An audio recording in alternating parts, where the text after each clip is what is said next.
ह्याची आणि त्याची अशी नाही, आमच्यासाठी सगळे स्टेक होल्डर्स आहेत. आम्हाला प्रत्येक घटक हा महत्वाचा आहे आणि त्या प्रत्येक घटकाचे मूलभूत प्रश्न हे मांडण्याचा एक प्रांजळ प्रयत्न सातत्याने राष्ट्रवादी काँग्रेस पक्ष शरदचंद्र पवार स्थापनेपासून करतो, चालूच असतो. म्हणून काय झालं, आम्ही आधीच सुरू केला होता. आम्ही कॉलेजेसमध्ये रेग्युलरली जातो, काय नवीन काही करत नाही आम्ही.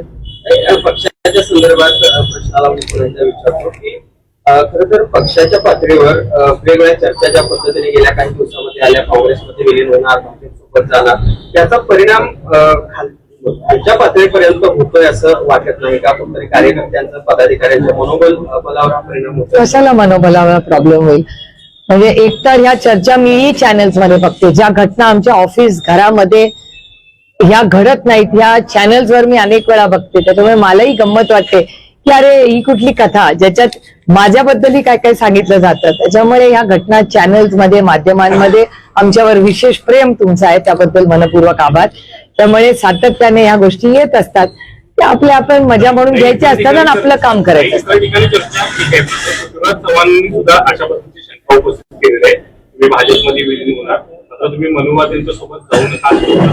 ही लोकशाही आहे, प्रत्येकाला बोलायचा अधिकार आहे.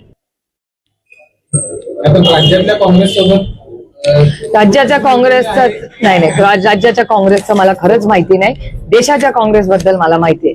देशाच्या काँग्रेस बरोबर मी रोज दिल्लीत भेटते. तुम्ही जर इंडियन नॅशनल काँग्रेसचं हँडल बघितलं आणि राहुल गांधीजींचं हँडल जर फॉलो केलं तर पार्लमेंटचे 30 दिवस, त्यातले 20 दिवस पार्लमेंट होतं, त्यातले 20 दिवस सकाळी 10 वाजताच्या मीटिंगमध्ये राहुलजी, खडगेजी, वेणुगोपालजी, मी स्वतः, संजय राऊतजी, आम्ही सगळे होतो त्याच्यामध्ये. प्रत्येक फोटोमध्ये मी आहे, तुम्ही बघू शकता. त्याच्यामुळे पॉलिसी लेवलला केंद्रामध्ये दिल्लीचा इंडियन नॅशनल काँग्रेस आणि महाराष्ट्रातली आणि दिल्लीतली राष्ट्रवादी काँग्रेस शरदचंद्र पवार ह्याच्यात ट्युनिंगचा काही प्रॉब्लेम नाहीये.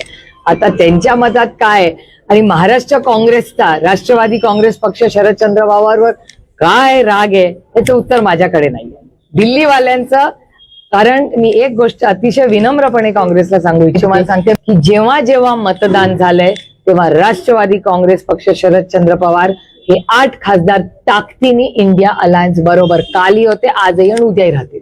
आता महाराष्ट्राची काँग्रेस आमच्यावर का नाराज आहे त्याचं उत्तर तुम्हाला महाराष्ट्राच्या काँग्रेसला किंवा आज राहुलजी पुण्यात आहेत त्यांना विचारावं लागेल. कारण का राहुलजींचं आणि आमचं हे रेग्युलर कॉन्टॅक्ट असतो. कारण का पॉलिसी लेवलला राऊत साहेब असतील, उद्धवजी असतील, बंटी दादा असतील, विश्वजित कदम असतील, यशोमती ताई असतील, या सगळ्यांची आमचा नेहमीच संवाद होत असतो. आता जे कोणी नाराज आहेत त्यांना त्यांच्या लिडरशिपला विचारायला लागेल, त्याचं उत्तर माझ्याकडे नाही. ज्या काँग्रेसवाल्यांची मी रोज कॉन्टॅक्टमध्ये असते त्यांच्याबद्दल मी सांगू शकतो.